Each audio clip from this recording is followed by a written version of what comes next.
Hello friends, welcome to our hidden truths Telugu YouTube channel.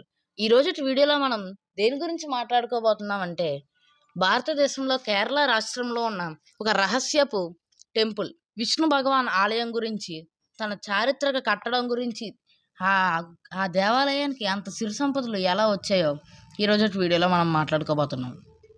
So video skip చేయకుండా చూడండి. Video చాలా ఇంట్రెస్టింగ్గా ఉండబోతుంది. స్టార్ట్ చేద్దాం. కేరళలో ఉన్న అనంత పద్మనాభ స్వామి టెంపుల్ ప్రాచీన దేవాలయం, ఒక అద్భుతం మరియు రహస్యం చరిత్ర కలిసిన స్థలంగా ఉంటుంది. తిరువనంతపురంలో ఉన్న ఈ టెంపుల్లో విష్ణు భగవాన్ని అనంత పద్మనాభ స్వామి రూపంలో ఆరాధిస్తారు. ఆదిశేషువు మీద శయనించిన ఈ విగ్రహం చాలా విశేషం. కానీ ఈ టెంపుల్ని ప్రపంచంలో అందరూ మాట్లాడుకునే ముఖ్యమైన కారణం ఏంటంటే ఈ గుడి గురించి, దాని కింద ఉన్న రహస్యాలు. అంటే అనంత పద్మనాభ స్వామి దేవాలయం కింద మొత్తం 6 తలుపులు ఉన్నాయి. అంటే 6 గదులు ఉన్నాయి. వాటికి ABCDEF అని పేర్లు పెట్టారు కూడా. ఈ డోర్స్లో కొన్ని తెరవగా అందులో దొరికిన సంపద చూస్తే ప్రపంచం అంతా ఆశ్చర్యపోయింది. బంగారం, వజ్రాలు, రత్నాలు, పురాతన రాజుల కాలం నుండి వచ్చిన విలువైన అలంకారములు ఉన్నాయి. ఈ ధనం వాల్యూ లక్షల కోట్ల రూపాయలు అని అందరూ చెప్పుకుంటున్నారు. చరిత్ర ప్రకారం మార్తాండవర్మ అనే రాజు తన రాజ్యం మొత్తం దేవునికి అర్పిస్తూ అనంత పద్మనాభ స్వామి గుడికి చెందినట్టు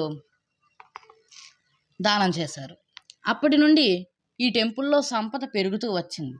కానీ 6 డోర్స్లో అందరినీ ఎక్కువగా ఆకర్షించింది మాత్రం ఒకటే, అది వాల్ట్ బి డోర్ ఇప్పటికీ తెరవలేదు. దాని ముందు ఉన్న డోర్ మీద నాగ చిహ్నాలు, అంటే నాగబంధనం, మరియు దానిని సింపుల్గా ఓపెన్ చేయలేం. కొన్ని కథల ప్రకారం అది మంత్రశక్తితో సీల్ చేశారు అని, దానిని బలవంతంగా తెరిస్తే అపశకునం జరుగుతుందని అంటారు. అఫీషియల్గా చూస్తే లీగల్ మరియు రిలీజియస్ రీజన్స్ వల్ల ఈ డోర్ని ఓపెన్ చేయలేదు. కానీ జనాలు మాత్రం దాని వెనుక ఉన్న రహస్యం గురించి ఆలోచిస్తూనే ఉంటారు. అది ఇంకా ఎంత పెద్ద ట్రెజర్ని దాచుకుంది, లేదా ఇంకా ఎంత గొప్ప సీక్రెట్ ఉంది దాని వెనకాల. ఈ ప్రశ్నలు ఎప్పటికీ సంబంధం లేకుండానే ఉన్నాయి. అందుకే ఈ టెంపుల్లో ఉన్న 6 డోర్స్ హిస్టరీని చూపిస్తే వాల్ట్ బి మాత్రం మిస్టరీని చూపిస్తుంది. అసలు వాల్ట్ బి వెనకాల ఏముంది, మరి ఇది ఎప్పుడు తెరుస్తారో, లేక ఎప్పటికీ రహస్యంగానే ఉంటుందా? అది ఎప్పటికీ తెలియని ఒక పెద్ద రహస్యమే. కానీ మన సుప్రీంకోర్టు 6 డోర్స్ తెరవడానికి పర్మిషన్ ఇచ్చాక అన్ని డోర్సు తెరిచేశారు. ఫస్ట్ ఏ డోర్ తెరిచారు, బి డోర్ ఓపెన్ అవ్వలేదని సికి వెళ్ళారు, డికి, ఈఎఫ్ కూడా తెరిచేశారు. అన్ని డోర్సు తెరిచేశారు. డోర్స్ తెరిచేటప్పుడు ఎటువంటి సమస్య, ఆటంకాలు, ప్రాబ్లమ్స్ ఏమీ రాలేదు. కానీ బి డోర్ తెరవడానికి ట్రై చేసినప్పుడు మాత్రం బి డోర్ తెరవడానికి ట్రై చేసేటప్పుడు బి డోర్ వెనకాల నుంచి సముద్రపు అలల సౌండ్ మరియు పాము బొసుకొడుతున్నట్టు శబ్దాలు వినిపించాయి. ఇదంతా ఈ డోర్ తెరిస్తే దేనికి దారి చేస్తుందేమో అని కొంతమంది భయపడి తెరవలేదు.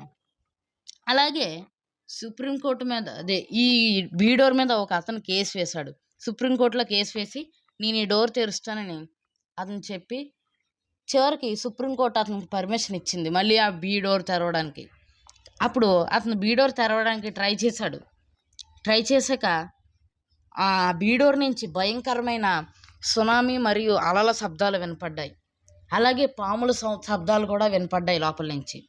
అసలు ఏం జరుగుతుంది, ఈ డోర్ వెనుకున్న రహస్యాలు ఏంటి, లోపల ఇంకా బోల్డంత సంపద ఉందా, లేదంటే ఈ గుడి నుంచి సముద్రానికి దారి ఉందా అనే ఆలోచనలు అందరి మనసులో నిలిచిపోయాయి. అయితే సుప్రీంకోర్టులో కేసు వేశాడు కదా అతను బి డోర్ తెరవడానికి. అతను చనిపోయాడు, వారం రోజులకే చనిపోయాడు. ఇలా చాలామంది కేసు వేసి బి డోర్ మీద తెరవడానికని ప్రయత్నించి బి డోర్ మీద కేసు వేసి తెరవడానికి ప్రయత్నించారు. కానీ అందరూ కూడా ఏదో ఒక కారణం వల్ల చివరికి పాము కాటు వల్లే చనిపోయారు కూడా. సో ఇది ఫ్రెండ్స్ మన అనంత పద్మనాభ స్వామి టెంపుల్ వీడియో. అలాగే ఈ అనంత పద్మనాభ స్వామి దర్శనం కూడా చాలా ప్రత్యేక దర్శనం. ఆదిశేషుపై పడుకుంటాడు కదా విష్ణు భగవాను. అయితే 4 తలుపుల నుంచి చూడాలి స్వామిని. అంటే ఒక డోర్లో సగం భాగం అయితే ఇంకో డోర్లో మిగతా భాగం, అలాగా 4 భాగాలుగా దర్శనం మనకి కలుగుతుంది.